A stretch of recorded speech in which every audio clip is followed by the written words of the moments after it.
yakında. Hederles ayın 11'inde çadırda hazır olun Gagauz halkın zengin historiasından hem güzel adetlerinden tanışma. Sadece bugün sizin var kolayınız açma Gagauzya'yı yeni taraftan.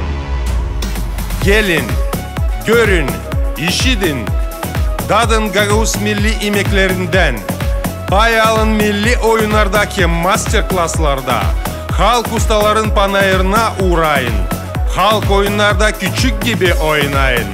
At yarışmaların kuvvetini, becerikliğini hem girginliğini görün.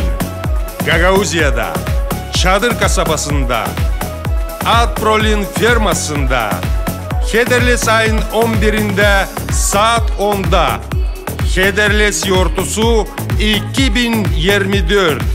Bekleriz.